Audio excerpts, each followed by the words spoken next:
Assalamualaikum warahmatullahi wabarakatuh. Alhamdulillah, hari ini kita bertemu dalam pembelajaran online.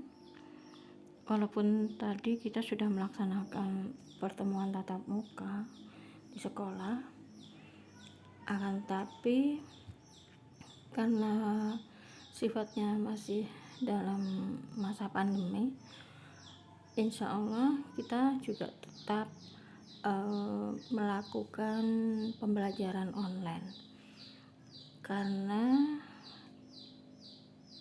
pertemuan tatap muka itu hanya dilaksanakan hanya 30 menit saja. Jadi saya rasa sangat kurang sekali kalau kita itu hanya pertemuan tatap muka, padahal materinya sangat banyak. Alhamdulillah, dan hal itu harus kita syukuri, walaupun kita pertemuan tatap mukanya hanya 50% nantinya ke depannya gitu ya. Tapi kita berharap dan mudah-mudahan kita bisa masuk seperti normal gitu ya, seperti biasanya, yakni 100%, sehingga kita bisa bertemu tatap muka, bisa bertegur sapa, bisa lebih enak gitu ya dalam pembelajaran. Ananda semua, hari ini kita akan belajar tentang manusia purba. Apa sih yang dimaksud dengan manusia purba itu? Manusia purba adalah manusia yang hidup pada zaman purba atau pada masa lalu gitu ya. Sehingga dan Indonesia gitu ya, Indonesia itu dikenal dengan negara yang paling banyak menemukan atau tempat lokasi penemuan manusia purbanya gitu ya. Berikut adalah lokasi penemuan manusia purba di Indonesia. Kita bisa lihat ya, wah banyak sekali ya. Bahkan di Jawa aja ada beberapa tempat gitu ya. Kemudian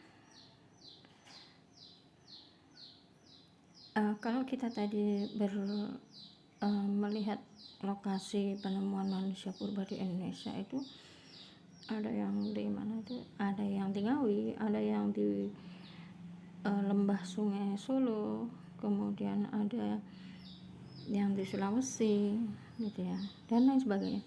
Yang paling banyak itu ada di Jawa.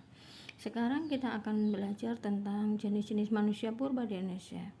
Pada dasarnya jenis-jenis manusia purba di Indonesia itu dibedakan menjadi 3 macam, yaitu yang pertama adalah Meganthropus paleojavanicus, jenis yang kedua itu adalah Pithecanthropus, yang kemudian terbagi menjadi beberapa jenis gitu ya.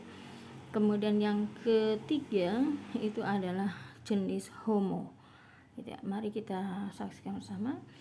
Manusia purba yang ditemukan di Indonesia terdiri atas beberapa jenis. Jenis-jenis manusia purba tersebut yaitu betul kan, Meganthropus, kemudian Pithecanthropus, dan Homo sapiens ya. Ini adalah Museum Sangiran gitu ya. Mudah-mudahan kita bisa mengunjunginya nanti, karena kita di dalam pembelajaran sejarah itu ada yang namanya field trip gitu ya, atau mengunjungi tempat-tempat bersejarah gitu ya.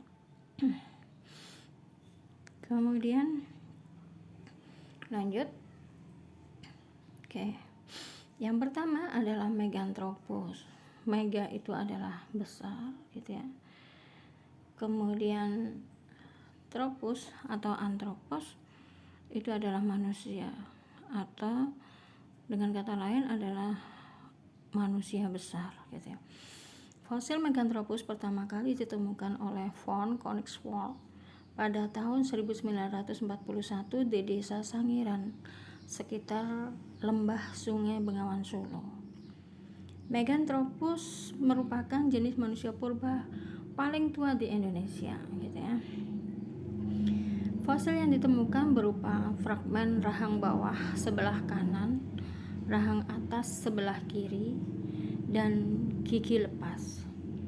Dari hasil penemuan fosil tersebut diperkirakan bahwa manusia jenis ini memiliki ukuran sangat besar atau raksasa. Oleh karena itu, fosil ini dinamakan dengan Meganthropus paleojavanicus. Mega itu besar, Anthropos itu adalah manusia, Paleo itu adalah tua, dan Javanicus berasal dari Jawa.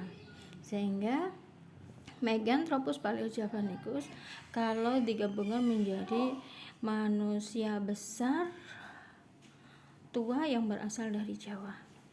Meganthropus paleojavanicus diperkirakan hidup pada 1-2 juta tahun yang lalu. Fragmen fosil Meganthropus yang ditemukan masih sangat sedikit gitu ya. Jadi ini ditemukan di lembah Sungai Bengawan Solo gitu ya. Dan ini adalah manusia yang tertua di Indonesia. Kemudian yang kedua adalah Pithecanthropus. Pitek itu adalah kera, kemudian Anthropos itu adalah manusia. Jadi kalau digabungkan menjadi satu, menjadi manusia kera gitu ya. Nah, Pithecanthropus merupakan jenis manusia purba yang paling banyak ditemukan di Indonesia.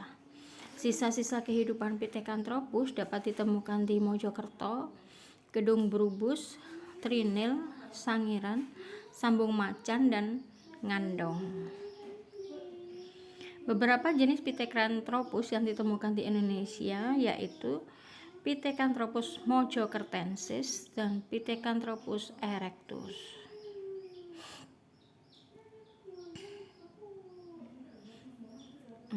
Selanjutnya Pithecanthropus mojokertensis. Pitek itu adalah kera, Anthropos itu manusia, dan mojokertensis berasal dari Mojokerto.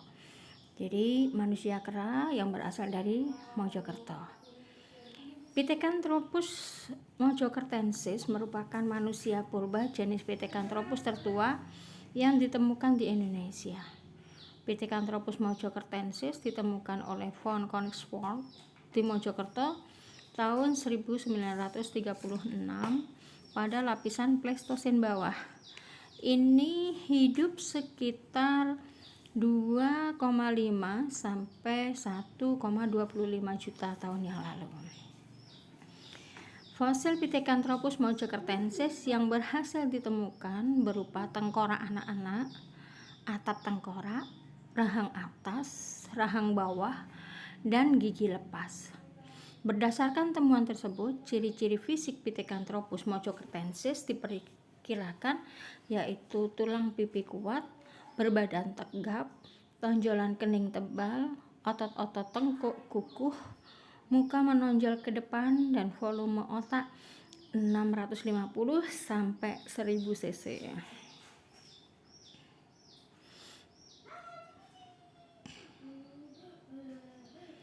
Kemudian selanjutnya adalah kok sudah masuk ya?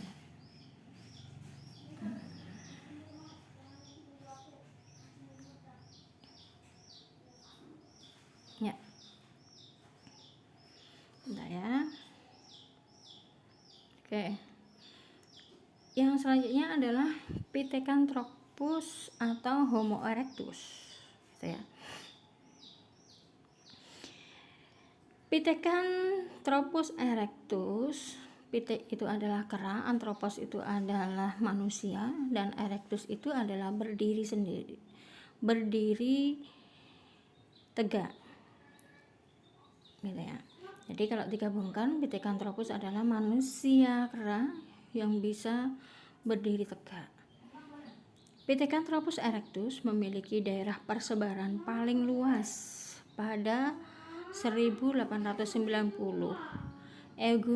Eugene Dubois berhasil menemukan beberapa fosil Pithecanthropus erectus di Kedung Prubus, Trinil, dan Ngawi.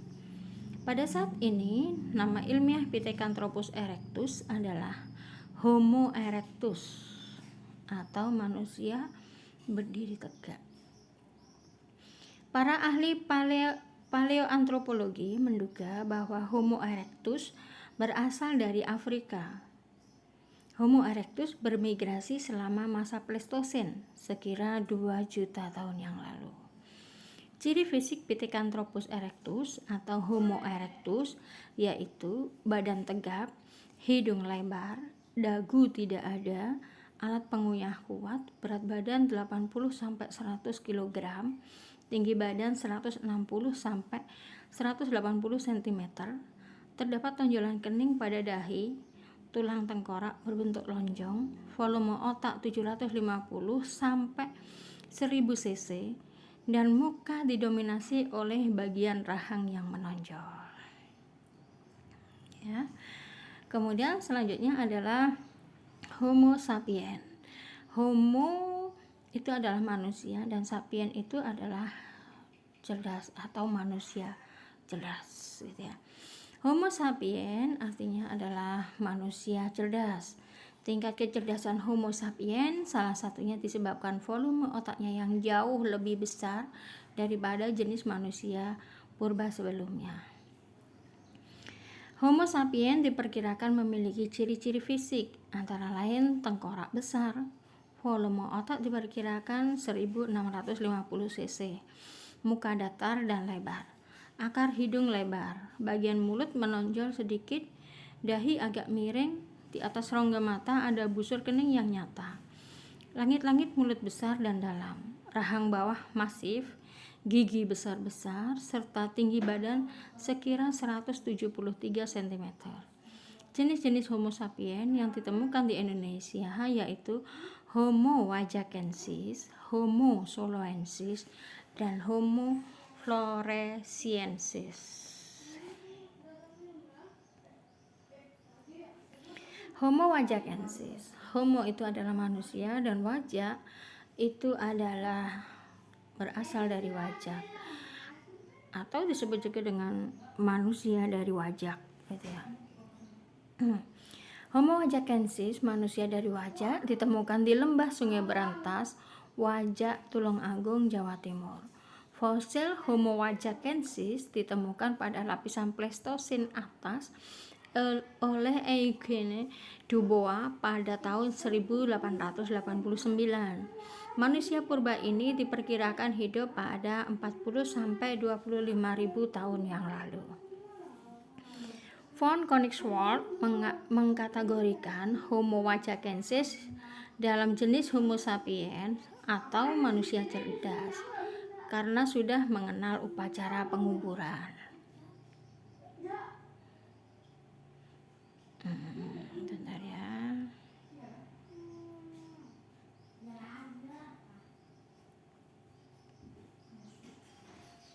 Oke, yang kedua adalah Homo soloensis. Homo adalah manusia dan soloensis berasal dari Solo atau manusia dari Solo. Oke. Bentar.